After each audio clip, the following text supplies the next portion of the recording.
ஒப்பு கொடுங்க. கண்களை மூடி கரங்களை கும்பிட்டு ஆண்டவருக்கு நன்றி செலுத்துங்கள். ஏனெனில் அவர் நல்லவர், என்றென்றும் உள்ளது அவரது பேரன்பு. வாரும் தூய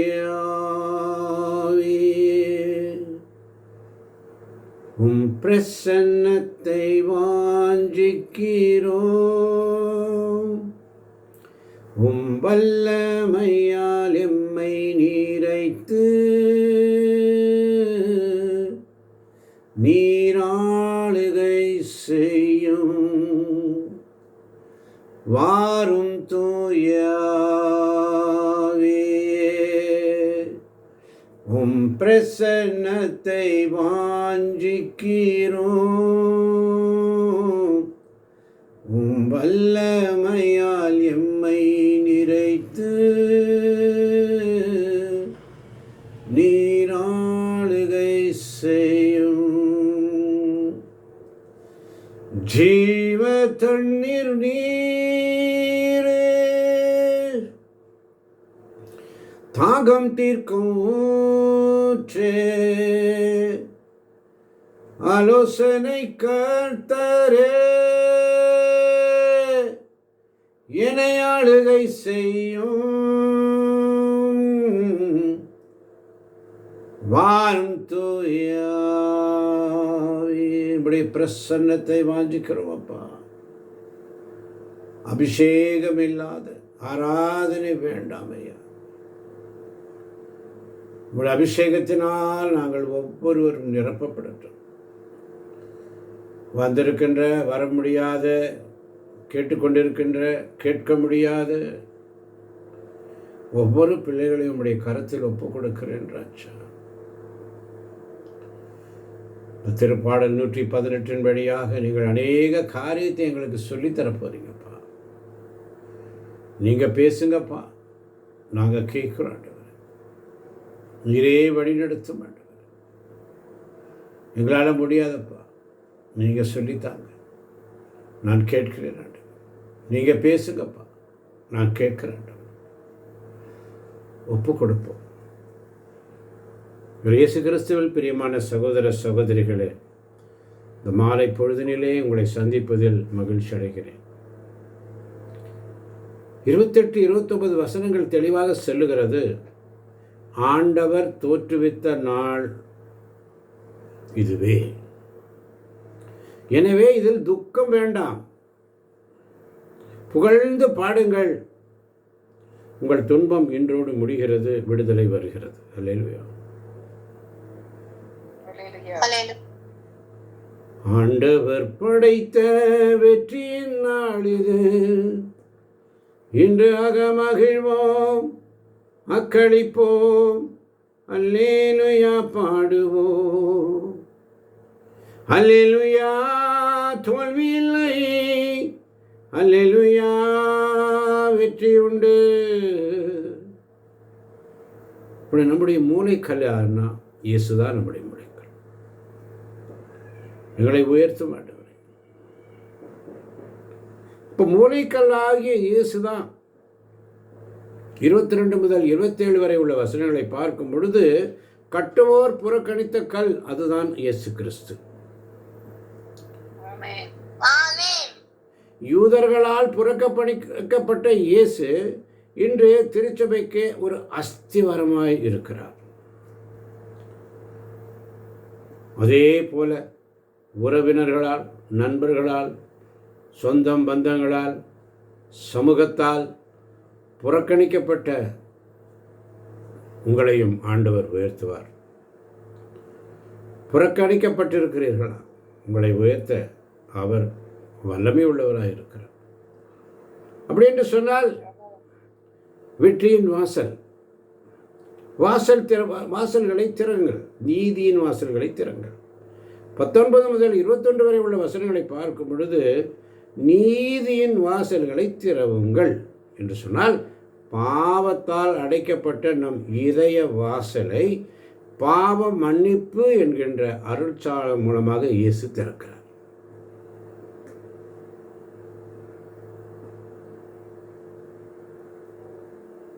பாவத்தால் அடைக்கப்பட்ட நம் இதய வாசலை பாவ மன்னிப்பு என்கின்ற அருட்சாதனம் மூலம் இயேசு திறக்கிறார்.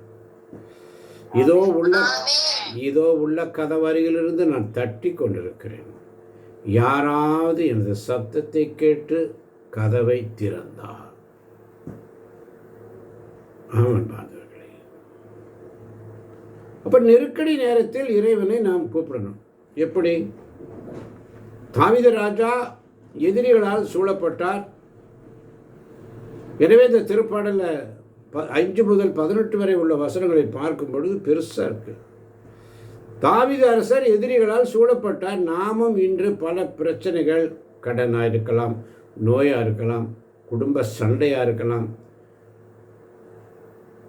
குடும்பத்தில் சகோதர சகோதரிகளிடையே ஒற்றுமை இல்லை, பிள்ளைகள் பெற்றோர்களிடையே ஒற்றுமை இல்லை, கணவன் மனைவி ஒற்றுமை இல்லை, புரிதல் இல்லை. அப்படிப்பட்ட சூழ்நிலைகளை நாம் சூழப்பட்டிருக்கிறோம். இன்னைக்கு ஆண்டவர் சொல்றாரு, நான் உன்னோடு இருக்கிறேன். மனிதரை நம்புவதை விட ஆண்டவரை நம்புங்கள். மனிதரை நம்புவதை விட ஆண்டவரை நம்புங்கள், அவர் உங்களை தாங்குவார். மனுஷனை நம்பி பிரயோஜனம் இல்லை. இப்போ நெருக்கடியான நேரத்தில் ஆண்டவரை கூப்பிடும். 5 முதல் 18 வரை உள்ள வசனங்களில் பார்க்கிறோம். அப்பா தாவீது என்ன பண்றாரு? நன்றி சொல்லுன்றார். 1 முதல் 4 வரை உள்ள வசனங்களிலே அவரது பேரன்பு என்றும் உள்ளது என்று 4 முறை வருகிறது. நம்முடைய வாழ்க்கையிலே எத்தனையோ முறை தவறு செய்தும்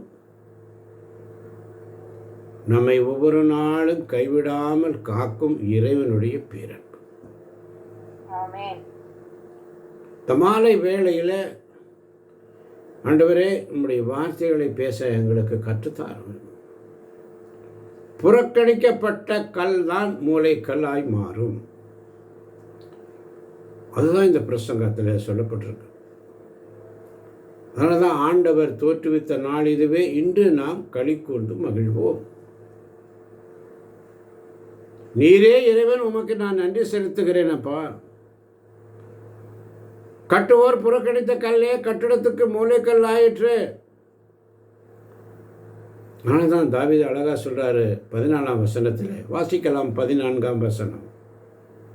ஆமென். ஆண்டவரே என் ஆற்றல், என் பாடல், என் மீட்பும் அவரே. ஆண்டவரே என் ஆற்றல், என் பாடல், என் மீட்பும் அவரே. ஆண்டவரே என் ஆற்றல், என் பாடல், என் மீட்பும் அவரே. ஆற்றல், பாடல், மீட்பு. மனிதர் மீது நம்பிக்கை வைப்பதை விட ஆண்டவரிடம் தஞ்சம் புகுவதே நலம். 8ஆம் வசனம் மிக அழகாக சொல்லும். ஆண்டவருடைய சமூகத்தில் உண்மையோடும் நேர்மையோடும். அதனால்தான் தாவீது சொல்றாரு 5ஆம் வசனத்தில், நெருக்கடி வேளையில் ஆண்டவரை நோக்கி மன்றாடினேன், ஆண்டவர் எனக்கு பதிலளித்து என்னை விடுவித்தார்.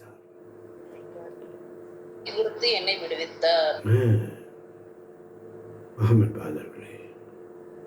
அப்ப ஆண்டவருக்கு நன்றி செலுத்துங்கள், ஏனெனில் அவர் நல்லவர், அவரது பேரன்பு என்றும் உள்ளது. என்றும் உள்ளது அவருடைய பேர். ஆண்டவர் சமூகத்தில் வந்திருக்கிற அருமை தேவச்சனமே, இன்னைக்கு துக்கப்படாதீங்க, வேதனைப்படாதீங்க. இது ஆண்டவர் உண்டாக்கின நாள், கர்த்தர் உண்டாக்கின நாள். இதிலே களி கூர்ந்து மகிழணும். இன்று உங்களை வேண்டாம் என்று சொன்னவர்கள் முன்பாகவே தேவன் உங்களை உயர்த்துவார். கட்டுகிறவர்கள் வேண்டாம் என்று தள்ளின கல்லே மூளைக்கு தலைக்கல்லாய் மாறும். ஆமன் பாதம். 10 முதல் 13 வரை உள்ள வசனங்களை பார்க்கும் பொழுது எல்லா எதிரிகள் அவரை வளைத்துக் கொண்டார்கள். அப்ப தேனீக்களை போல பிரச்சனைகள் சூழ்ந்தாலும் ஆண்டவருடைய நாமத்தினாலே அவைகளை வெட்டி விடுவேன் என்று சொல்லுகிறார். நீங்கள் தள்ளப்பட்டீர்கள், ஆனால் விழுந்து போகவில்லை. ஆண்டவர் உங்களுக்கு உதவி செய்தார். அப்ப தாவீது சொல்றாரு, நெருக்கத்தில் கூப்பிட்டேன். சகோதர சகோதரிகளே, உங்களுடைய நெருக்கம் என்ன? என்ன பிரச்சனை? கடன் பிரச்சனையா, வியாதியா, குடும்ப பிரச்சனையா, ஆண்டவரை நோக்கி கூப்பிடுங்கள். மனுஷனை நம்புவதை பார்க்கலாம் ஆண்டவரை நம்புவது நல்லது. மனுஷன் கைவிடுவான், தேவன் ஒருபோதும் கைவிட மாட்டார். ஆமென். இப்போ அவரை ஸ்துதிக்க காரணம் உண்டு. 1 முதல் 4 வரை உள்ள வசனங்களை பார்க்கும் பொழுது உங்கள் வாழ்க்கையில் தேவன் செய்த ஒரு நன்மையை நினைச்சு பாருங்க. அவர் கிருபை என்றும் உள்ளது, அவர் கிருபை என்றும் உள்ளது. அவரை போற்றி துதித்து பாடி அல்லேலூயா என்றார் படிப்போம். அவர் நல்லவர், சர்வ வல்லவர், அவர் கிருபை என்றும் உள்ளது, அவர் கிருபை என்றும் உள்ளது, அவர் கிருபை என்றும் உள்ளது. அவரை போற்றி துதித்து பாடி அல்லேலூயா என்றார் பணிப்போம். அல்லேலூயா.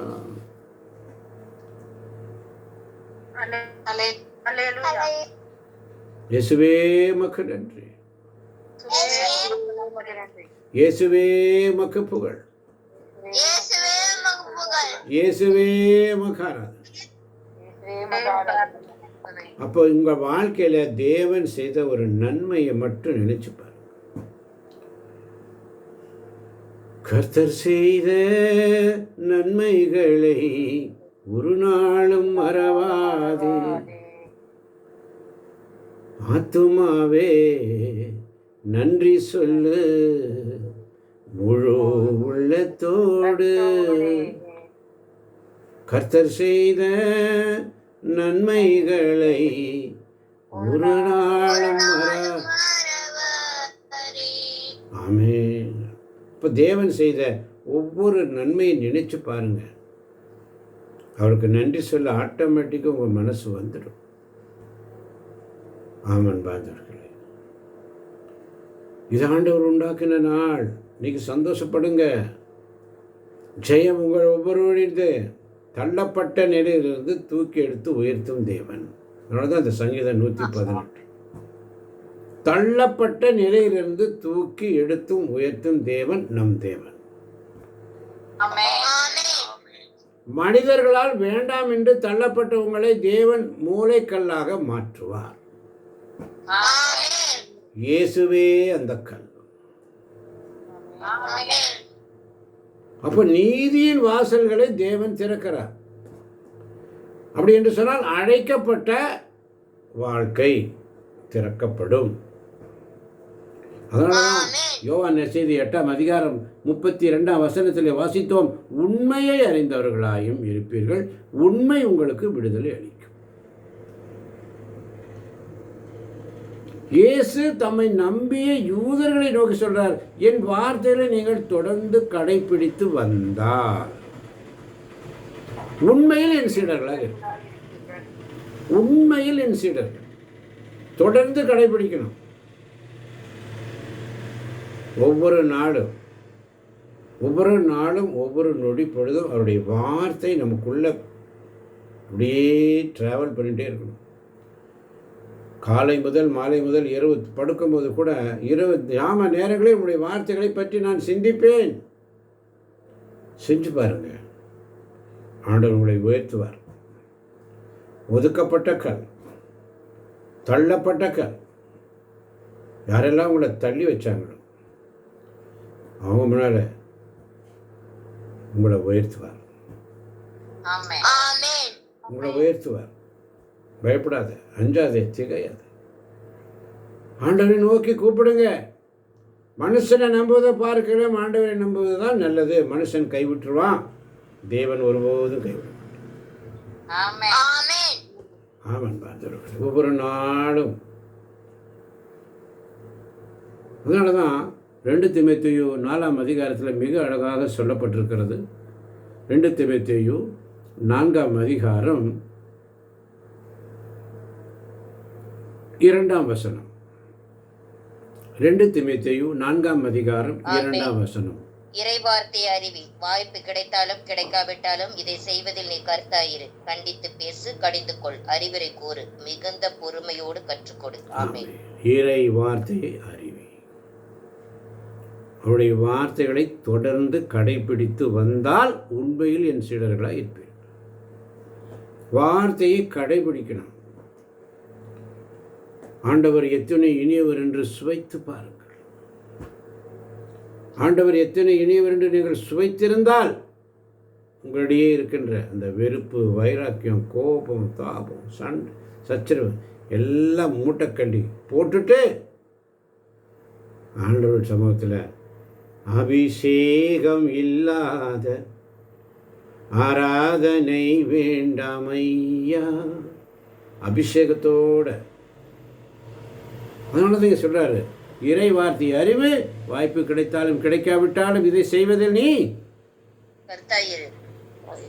வாய்ப்பு கிடைத்தாலும் கிடைக்காவிட்டாலும் இப்போ வாய்ப்புகளை ஆண்டவர் தான் கொடுப்பார். கண்டித்து பேசு, கடிந்து கொள், அறிவுரை கோரு, மிகுந்த பொறுமையோடு கற்றுக்கொடு. ஆமன் பாந்தவர்களே. ஏனென்று சொன்னால் 2 தீமோத்தேயு 3ஆம் அதிகாரம் 15ஆம் வசனம் சொல்லுகிறது, குழந்தை பருவம் முதல் திருமறை நூலை கற்று அறிந்திருக்கிறாய். அது இயேசு கிறிஸ்துவின் மீதுள்ள நம்பிக்கையால் உன்னை மீட்பு வழிக்கு நடத்தும் ஞானத்தை அளிக்க வல்லது. ஆமென். குழந்தை பருவம் முதல் திருமறை நூலை கற்றறிந்திருக்கிறாய். இயேசு கிறிஸ்துவின் மீது உள்ள நம்பிக்கையால் உன்னை மீட்புக்கு வழிநடத்தும் ஞானத்தை அளிக்க வல்லது. அதனால தான் இயேசு தெளிவாக சொன்னார், என் வார்த்தைகளை தொடர்ந்து கடைபிடித்து வந்தால் உண்மையில் என் சீடர்களாக இருப்பேன். இயேசு தெளிவாக சொல்கிறார். பரிசேயர்களை பார்த்து சொல்கிறார், தொடர்ந்து கடைபிடிக்கணும். அதனால தான் அடுத்த வசனம் சொல்லுது, மறைநூல் அனைத்தும் கடவுளின் தூண்டுதல் பெற்றுள்ளது. மறைநூல் அனைத்தும் கடவுளின் தூண்டுதல், மனுஷ தூண்டுதலால் அல்ல. ஒவ்வொரு விஷயங்களும் ஒவ்வொரு வார்த்தைகளும் அவருடைய தூண்டுதலால்.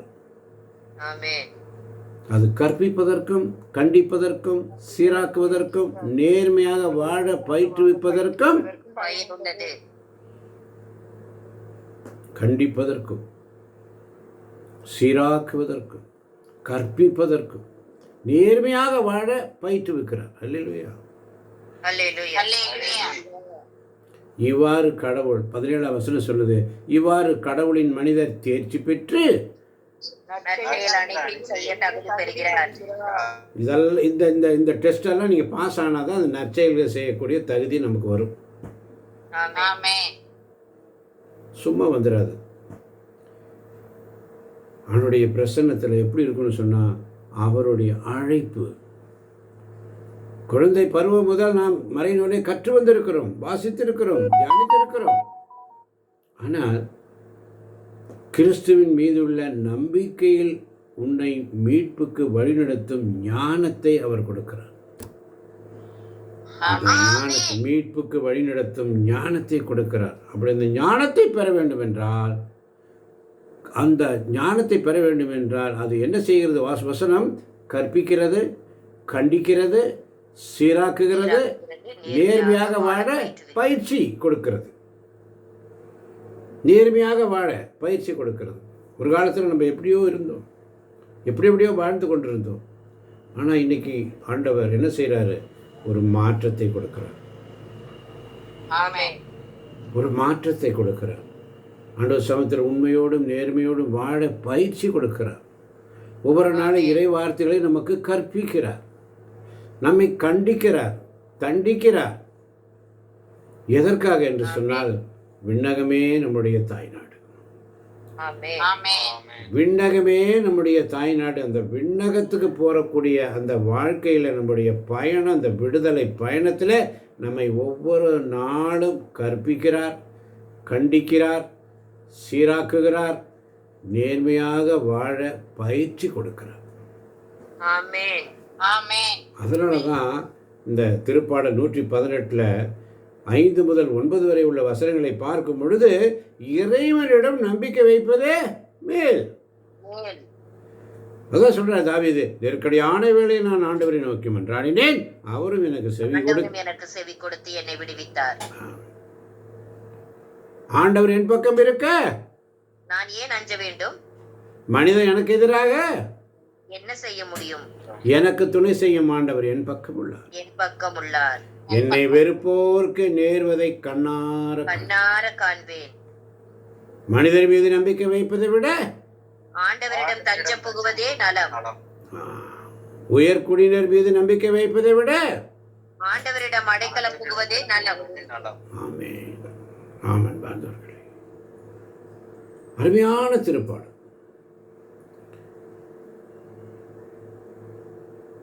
ஆனா சில காரணங்கள் நமக்குள்ள ஒரு கன்ஃபியூஷன் வருது. ஆண்டவருடைய வார்த்தையை ஏற்றுக்கொள்ள மாட்டோம்.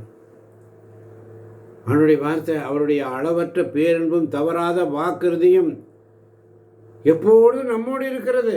வாக்குறுதிகள் already given, it is given. Amen. நாம் அந்த வாக்குறுதிகளை சுதந்தரித்துக் கொள்ள வேண்டும், அந்த வாக்குறுதிகளை பெற்றுக்கொள்ள வேண்டும், அந்த வாக்குறுதிகளை காத்துக்கொள்ள வேண்டும், தக்க வைத்துக் கொள்ள வேண்டும். ஆமென். அந்த வாக்குறுதிகள் நமக்கு பெர்மனன்ட் ஆண்டவர் கொடுத்துட்டார். Basic instructions by law every time it is given. Amen. Amen.